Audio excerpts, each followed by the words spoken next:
आत्मा शरीर के किस अंग से बाहर निकलती है, पुरुषों की आत्मा किस छिद्र से निकलती है और स्त्री की आत्मा किस छिद्र से निकलती है, पापी और पुण्यवान व्यक्तियों की आत्मा किन किन छिद्रों से बाहर निकलती है, इस विषय में गरुड़ पुराण में विस्तार से बताया गया है। इन पापी आत्माओं को अगला जन्म कौन सा मिलता है, इसका भी वर्णन भगवान विष्णु ने गरुड़ जी को बताया है।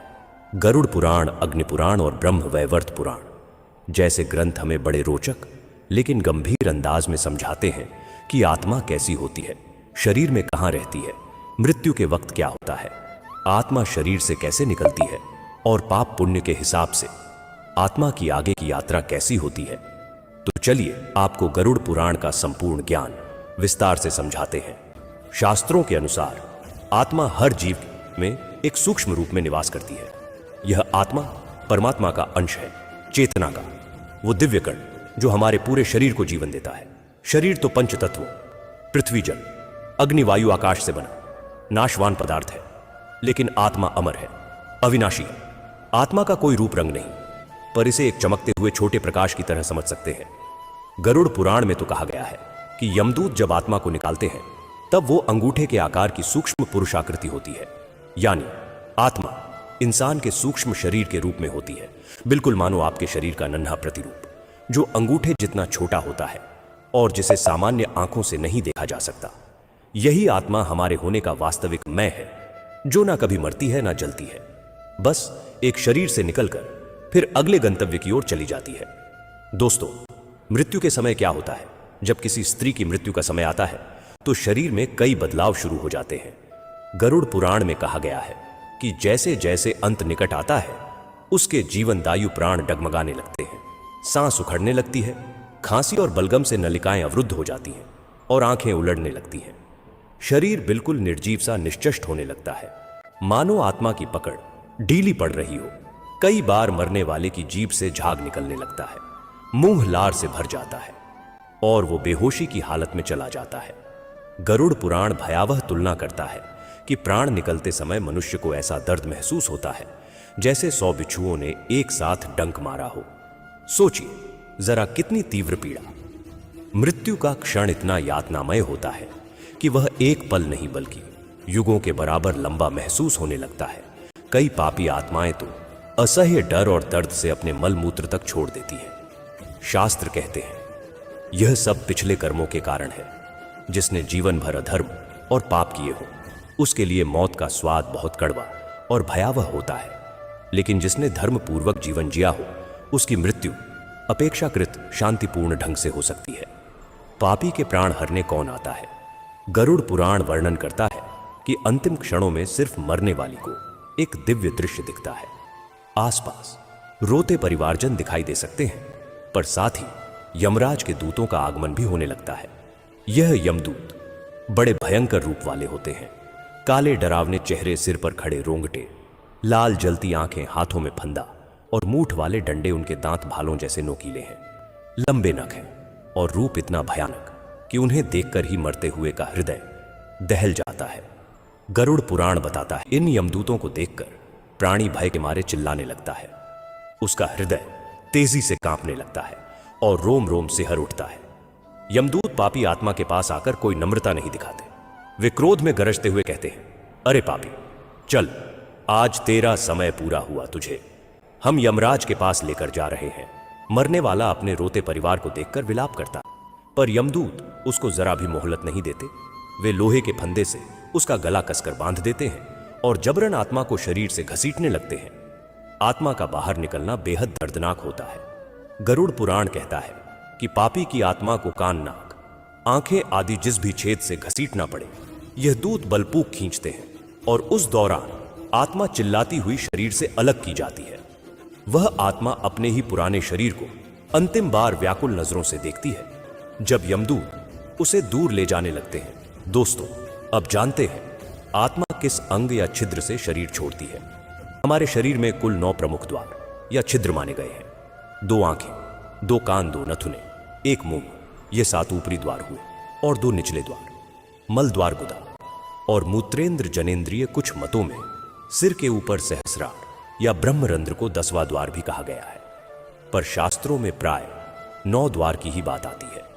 आत्मा इन द्वारों में से किसी एक से निकल सकती है, मगर कौन से छिद्र से निकलेगी यह निर्भर करता है मरने वाले के कर्मों पर।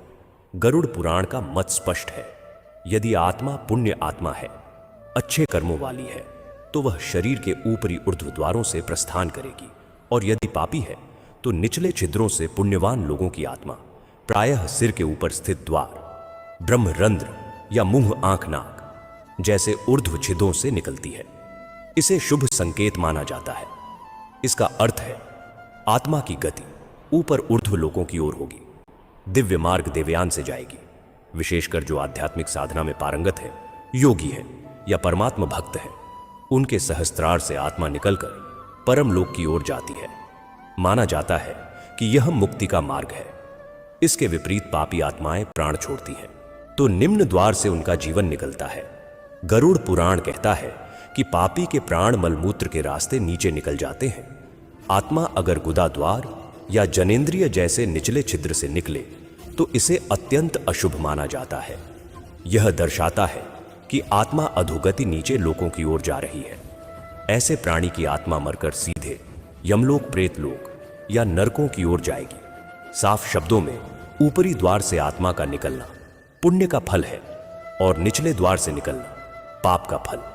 यही कारण है कि हमारे शास्त्र मृत्यु के समय भगवान के नाम स्मरण, गंगा जल, तुलसी दल आदि देने को कहते हैं, ताकि अंत समय शुभ हो और आत्मा ऊर्ध्व मार्ग से शांतिपूर्वक निकले।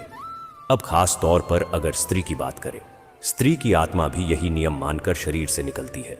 पुण्यवती स्त्री जिसकी जिंदगी धर्म पूर्ण रही हो, सेवा, सत्य, संयम से भरी, उसकी आत्मा ऊपरी छिद्र मस्तक, नेत्र, नासिका या मुख में से किसी से प्रस्थान करेगी। कुछ ग्रंथों में कहा गया है कि ऐसी आत्मा के निकलते वक्त चेहरे पर एक शांत चमक दिखाई देती है। शरीर बिना ज्यादा तड़पे शांत हो जाता है। दूसरी ओर पापिनी स्त्री जिसने जीवन भर अधर्म, अत्याचार, अनैतिक कर्म किए हो, उसकी आत्मा अक्सर नीचे वाले रंध्रों से बाहर जाती है, जैसे गुप्तांग या गुदा मार्ग से। यह उसके भारी पापों का संकेत है कि मृत्यु भी कष्टदायी हुई और आत्मा अधोलोक को चली। गरुड़ पुराण में स्पष्ट लिखा है, पापी के प्राण नीचे के द्वार से निकलते हैं। मतलब यही कि स्त्री हो या पुरुष, पाप पुण्य के अनुसार आत्मा के निकलने का मार्ग तय होता है। मृत्यु के बाद आत्मा की गति कैसी होती है? शरीर छूटने के बाद आत्मा की असली यात्रा शुरू होती है। अब आत्मा अकेली है, ना कोई रिश्तेदार साथ जाता है, ना दौलत, ना शरीर। केवल उसके अच्छे बुरे कर्म साथ हैं, जिनके आधार पर उसे आगे का मार्ग मिलता है।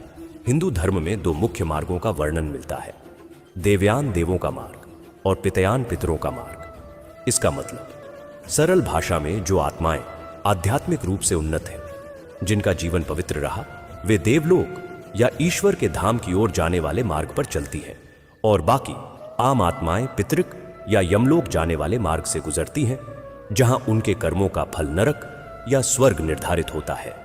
यमलोक की यात्रा, पितृयान मार्ग, अधिकांश आत्माओं को मृत्यु के बाद यमदूत यमराज की सभा यमपुरी में ले जाते हैं। जैसा हमने देखा, पापियों को क्रूर यमदूत घसीटते हुए ले जाते हैं। यह यात्रा गरुड़ पुराण में काफी लंबी बताई गई है। लगभग 86,000 योजन यानी बहुत लंबा रास्ता पार कर आत्मा यमराज के शहर पहुंचती है। रास्ते में 16 भयानक नगर आते हैं, जहां आत्मा अपने कर्मों के अनुसार अलग अलग कष्ट और मनोव्यथा झेलती है। जब हम उदाहरण के लिए कहीं तपती रेत की सड़क है, जहां प्यास से व्याकुल आत्मा नंगे पैर दौड़ती है, तो कहीं आग के जंगल की लपटें अटपटे हैं, कहीं बर्फ जैसी ठंड एक भयानक नदी आती है, वैतरणी नदी, जो रक्त पीब और गंदगी से भरी है, जिसमें मगरमच्छ, सांप जैसे जीव हैं। जिसने जीवन में गौदान किया हो या पुण्य किए हो, उसे इस वैतरणी को पार कराने नाव या गाय की पूंछ मिल जाती है। पर जो पापी हो, वो इसमें डूबकर यातना पाता हुआ पार होता है। आत्मा को प्रत्येक क्षण एहसास होता चलता है कि उसने जीवन में क्या पाप किए। यमदूत रास्ते भर उसे कोड़े मारते हैं, धक्के देते हैं और डराते हैं। आत्मा भूखी प्यासी, थकी हुई, बेबस सी आगे बढ़ती है। उसे अपने परिवार की याद सताती है, पर अब पछतावा करने के सिवा कुछ नहीं कर सकती। लगभग 47 दिन या कुछ हफ्तों का समय इस यात्रा में लग जाता है। भिन्न ग्रंथों में अलग वर्णन है। अंत में यमपुरी यमराज की नगरी आ जाती है, जहां यमराज को दक्षिण दिशा का फाटक कहा जाता है। गरुड़ पुराण कहता है कि यमपुरी के 4 द्वार हैं, पूर्व, उत्तर, पश्चिम और दक्षिण।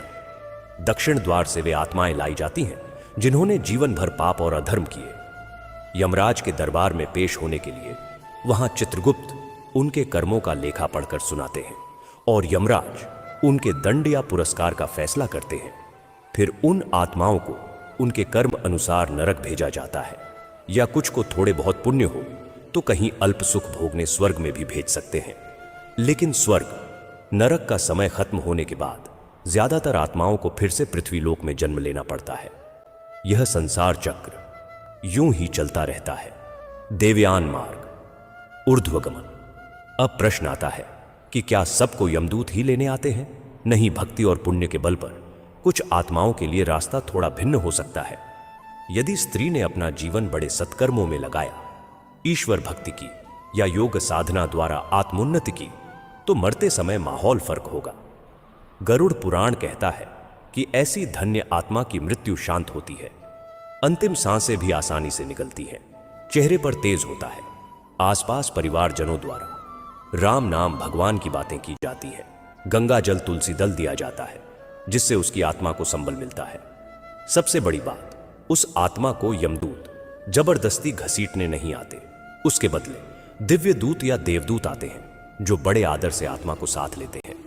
ऐसी आत्मा शरीर छोड़ती है तो प्रायः सिर के ऊपर या अन्य ऊर्ध्वद्वार से निकलती है, जो बताता है कि इस जीव ने जीवन पवित्र जिया। देवदूत आत्मा को सम्मान पूर्वक यमपुरी के दक्षिण द्वार से नहीं, बल्कि अन्य द्वारों पूर्व या उत्तर से अंदर ले जाते हैं। इसका फल यह होता है कि यमराज की सभा में भी उसके साथ कठोरता नहीं होती, बल्कि गरिमा के साथ पेशी होती है। कई बार कहा जाता है कि ऐसे धर्मात्मा को यमलोक में भी नहीं रुकना पड़ता, सीधे इंद्र आदि देवताओं के लोक स्वर्ग में स्थान मिलता है। कुछ श्रेष्ठ आत्माएं जिन्होंने ईश्वर की अनन्य भक्ति की हो, वे देह छोड़कर सीधे परमधाम चली जाती है। जैसे विष्णु भक्तों के लिए कहते हैं कि विष्णु दूत आते हैं और उस आत्मा को बैकुंठ ले जाते हैं। फिर यमराज के दूत तो पास भी नहीं भटकते। अग्नि पुराण में भी कहा गया है कि पुण्य आत्माओं को मृत्यु के बाद ऐसे मार्ग से ले जाया जाता है जहां कोई कष्ट नहीं होता, जबकि पापियों को कष्टदायक रास्ते से यमलोक ले जाया जाता है। कुल मिलाकर जैसे कर्म वैसा फल मरने के बाद आत्मा या तो देवयान प्रकाश मार्ग पकड़ती है या पितृयान धूम्र मार्ग पकड़कर न्याय के लिए यमराज की ओर जाती है। दोस्तों, अब हम आते हैं उस हिस्से पर जिसका जिक्र सुनकर शायद आपके रोंगटे खड़े हो जाएं। पाप कर्मों के आधार पर अगले जन्म की योनियां गरुड़ पुराण और ब्रह्मवैवर पुराण में विस्तार से बताया गया है कि कौन से पाप के फल स्वरूप आत्मा को अगले जन्म में किस योनि से जानवर आदि में जन्म लेना पड़ता है। खासकर स्त्रियों के संदर्भ में कुछ पाप ऐसे बताए गए हैं जिनसे उन्हें बड़ी ही नीच योनियों में जाना पड़ सकता है। आइए कुछ उदाहरण कहानी की तरह समझें। पति से बेवफा बेवफाई या पर पुरुष गमन व्याभिचार। यदि किसी स्त्री ने अपने पति को धोखा दिया पर पुरुष के साथ संबंध बनाए या उल्टा आचरण किया तो शास्त्रों में उसका फल भयंकर बताया है। ब्रह्म वैवर्त पुराण में एक कथा आती है जिसमें ऐसी स्त्री मरने के बाद लंबे समय तक नरक में सड़ती है और फिर लाखों बार गिद्ध बनकर जन्म लेती है। सैकड़ों वर्षों तक सुअरनी से मादा सुअर की योनि में रहती है और सैकड़ों जन्म तक जंगली हिंसक जानवर बनती है। देखिए, एक पति को त्यागने या व्यभिचार करने का कितना भयानक परिणाम बताया है। पहले असंख्य नरक यातनाएं, फिर गिद्ध सुअर हिंसक जानवर बनना। अंत में कहा गया है कि यदि कभी वह स्त्री फिर मानव रूप में आती भी है तो विधवा, दरिद्र और रोगिणी बनकर जन्म लेगी। गरुड़ पुराण में भी कहा है कि जो पुरुष पराई स्त्री के साथ व्यभिचार करते हैं उन्हें अगले जन्मों में भयानक राक्षस योनि भुगतनी पड़ती है। विशेषकर यदि वह स्त्री किसी ब्राह्मण या पूज्य कुल की थी तो वह पिशाच ब्रह्म राक्षस बनकर भटकते हैं। एक जगह यह भी वर्णन है कि पराई स्त्री से संबंध रखने वाला अगले जन्म में सियार होता है। अब स्त्री ने खुद अपने शरीर को पाप कर्म में लगाया तो उसे भी उस पाप का फल समान ही मिलता है। यानी ऐसी पापिनी स्त्री भी मरकर आत्मा के रूप में प्रेत योनि में भटकती है और फिर कुतिया सियारेन जैसी नीच योनि में जन्म लेती है, जहां जीवन भर उसे तृष्णा और तिरस्कार ही मिलता है। गर्भपात या गर्भ की हत्या। हमारे धर्म ग्रंथों में गर्भपात को एक बहुत बड़ा पाप माना गया है, क्योंकि यह सीधे एक अनजान जीव की हत्या है। ब्रह्म वैवर्त पुराण में यमराज कहते हैं, जो व्यक्ति गर्भ में पल रहे शिशु का नाश करते हैं, उन्हें मृत्यु के बाद सीधे कुंभीपाक नरक में डाला जाता है। कुंभीपाक वह नरक है जहां उबलते तेल की कढ़ाइयों में आत्मा को उबाला जाता है। वहां इस पापी आत्मा को अत्यंत लंबे समय तक 14 इंद्रों की आयु जितने समय तक यंत्रणा भोगनी पड़ती है। गरुड़ पुराण के अनुसार भी गर्भ हत्या महापाप है, जो लगभग ब्रह्म हत्या के बराबर दंड का भागी बनाती है। नरक यातना के बाद ऐसी आत्मा का छुटकारा नहीं होता, उसे बहुत से नीच जन्मों से गुजरना होता है। ब्रह्म वैवर्त पुराण में विवरण मिलता है कि गर्भपात करने वाले अगले 100 जन्म तक सूअर की योनि में जन्म लेते हैं, फिर 7 जन्म तक गाय की योनि में, 7 जन्म तक सर्प की योनि में, फिर 60,000 वर्षों तक कीड़े मकोड़े बनकर गंदगी में पैदा होते हैं। यह क्रम सुनकर ही रूह कांप जाती है। सूअर जैसी तुच्छ और गंदी समझी जाने वाली योनि, फिर नाग जैसे डरावने जीव, और ना जाने क्या क्या। अंततः ऐसे पापी को इंसान की देह भी मिलती है तो भयंकर रोगों से ग्रस्त निर्धन निश्चित अपारिवारिक जीवन मिलता है। इसलिए हिंदू धर्म में गर्भपात को कदापि उचित नहीं माना गया।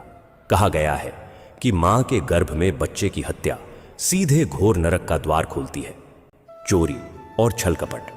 अगर स्त्री चोरी चकारी करती है, धोखे से दूसरों की वस्तु चुराती है, तो उसके अनुसार भी अगले जन्म में दंड भुगतना पड़ता है। गरुड़ पुराण विभिन्न तरह की चोरी पर अलग अलग योनि की बात बताता है। जैसे जो अनाज चुराता है वह अगले जन्म में चूहा बनता है, जो वाहन चुराता है वह ऊंट बनता है, फल चोरी करने वाला बंदर बनता है, बर्तन चुराने वाला गिद्ध या कौवा बनता है, जिसने गाय चुराई हो वह भी गिद्ध जैसा पक्षी बनता है, क्योंकि गाय जैसा पवित्र प्राणी चुराना महापाप है। जो कपड़े चुराता है वह अगले जन्म में कीट बनता है। गरुड़ पुराण में कहा है, कपड़ा चोर पतंगा होता है। महिलाओं से जुड़ी एक बात यह भी आती है कि जो स्त्री दूसरी स्त्रियों के गहने या कपड़े चुराती है उसे कुष्ठ रोग तक हो सकता है। यानी मानव जन्म मिला भी तो अपंग अवस्था में कुल मिलाकर चोरी का परिणाम भी कभी पशु योनि तो कभी भयंकर बीमारी के रूप में मिलता है। यही कारण है कि बचपन से हमें सिखाया जाता है, चोरी सबसे घिनौनी आदतों में है। इसका पाप जीवन भर पीछा करता है। निंदा पर निंदा और असत्य भाषण। अक्सर लोग सोचते हैं कि जुबान के पाप शायद उतने बड़े नहीं होते, लेकिन पुराण कहते हैं कि दूसरों की निंदा या बेहुदा बातें करने का फल भी कष्टदायक जन्मों में मिलता है। जो लोग दूसरों को बेवजह बदनाम करते हैं, सत्यनिष्ठ भले लोगों की बुराई करते हैं, अगले जन्म में उन्हें नीच योनि या अपंगता झेलनी पड़ती है। उदाहरण के लिए गरुड़ पुराण में आता है, जो व्यक्ति पापपूर्ण आचरण करके लोक में बदनामी कमाता है वो अगले जन्म में कछुआ बनता है। इसे आप यूं समझिए कि जिसने जीवन में कुचर्चा कलंक और कल फैलाए, उसका अगला जन्म ऐसी योनि में होगा जो अधोगति का प्रतीक है। कछुए का जीवन जल मिट्टी में गुजरता है, बहुत धीमा और तुच्छ समझा जाता है। इसी प्रकार अत्यधिक ईर्ष्यालु प्रवृत्ति भी अगले जन्म को खराब करती है। कहा गया है, ईर्ष्यालु व्यक्ति अंधा पैदा होता है या मधुमक्खी जैसा कीट बनता है जो केवल डंक मारना जानता है। लगातार झूठ बोलने ऋषि ने गहरी सांस ली और कहा, शास्त्रों के अनुसार हमारे शरीर में 9 प्रमुख छिद्र हैं। 2 आंखें, 2 कान, 2 नथुने, 1 मुंह और 2 निचले द्वार, गुदा और जनेंद्रिय। कुछ मतों में सिर के ऊपर ब्रह्मरंध्र को 10वां द्वार माना जाता है। आत्मा इनमें से किसी एक से निकलती है और यह उसके कर्मों पर निर्भर करता है। पुण्यवान पुरुष या स्त्री की आत्मा ऊपरी छिद्रों मस्तक, आंख, नाक या मुंह से निकलती है, ऋषि ने समझाया। विशेषकर योगी या भक्तों की आत्मा ब्रह्मरंध्र से निकलती है, जो मुक्ति का मार्ग है। लेकिन पापी की आत्मा निचले छिद्रों, गुदा या जनेंद्रिय से निकलती है, जो अधोगति का संकेत है। अर्जुन ने पूछा, पुरुष और स्त्री में अंतर? ऋषि ने कहा, नहीं, अंतर कर्मों में है, नहीं लिंग में। पुण्यवती स्त्री की आत्मा भी। शादी के एक दिन पहले मेरे साथ ऐसा घिनौना हादसा हुआ जिसे बताने में भी मुझे शर्म आती है। नहीं, अंतर कर्मों में है, नहीं लिंग में। पुण्यवती स्त्री की आत्मा भी ऊपरी छिद्रों से और पापिनी की निचले से निकलती है। गरुड़ पुराण कहता है कि पुण्यवती स्त्री के चेहरे पर मृत्यु के समय शांति की चमक होती है, जबकि पापिनी के चेहरे पर भय और पीड़ा। अत्रेय ने कथा को आगे बढ़ाया। जब आत्मा शरीर छोड़ती है तो उसकी असली यात्रा शुरू होती है। पापी को यमदूत लोहे के फंदे से बांधकर 86,000 योजन लंबे रास्ते पर ले जाते हैं। रास्ते में 16 भयानक नगर हैं, तपती रेत, आग के जंगल, बर्फ की ठंड और वैतरणी नदी जो रक्त और गंदगी से भरी है। पुण्यहीन आत्मा इसमें डूबती है, जबकि गोदान करने वालों को नाव या गाय की पूंछ मिलती है। यमपुरी में यमराज के दरबार में चित्रगुप्त कर्मों का लेखा पढ़ते हैं। ऋषि ने कहा, पापी दक्षिण द्वार से प्रवेश करते हैं, जहां कठोर दंड मिलता है, नरक या नीच योनियां। पुण्यवान उत्तर या पूर्व द्वार से सम्मान से पेश होते हैं और कभी कभी सीधे स्वर्ग या वैकुंठ चले जाते हैं। अर्जुन ने पूछा, गुरुदेव, पापियों को कौन सा जन्म मिलता है? ऋषि ने एक लंबी कथा सुनाई। गरुड़ पुराण और ब्रह्म वैवर्त पुराण में विस्तार से बताया गया है, जो स्त्री पति से बेवफा होती है उसे गिद्ध, सूअर या हिंसक जानवरों की योनि मिलती है, फिर विधवा और रोगिणी के रूप में मानव जन्म। पुरुष व्यभिचारी राक्षस या सियार बनता है। गर्भपात करने वालों को कुंभिपाक नरक में उबलते तेल में डाला जाता है। फिर सूअर, सर्प और कीड़े मकोड़ों की योनि। चोरी करने वाला चूहा, ऊंट या गिद्ध बनता है। निंदा करने वाला कछुआ, ईर्ष्यालु अंधा और झूठा गूंगा। गुरु हत्या करने वाला मिर्गी का रोगी, गौ हत्या करने वाला सर्प और माता पिता का अपमान करने वाला अपंग। लेकिन आशा है अर्जुन, ऋषि ने कहा, पाप से प्रायश्चित संभव है। ईश्वर भक्ति, दान, सेवा और पश्चाताप से कर्मों का बोझ हल्का हो सकता है। जीवन को सत्य और प्रेम से जियो, ताकि मृत्यु शांत हो और आत्मा उज्जवल मार्ग पर जाए। कथा समाप्त होते ही अर्जुन के मन में शांति छा गई। आर्षि ने कहा, यह यात्रा अनंत है, लेकिन तुम्हारे हाथ में है कि इसे सुखद बनाओ।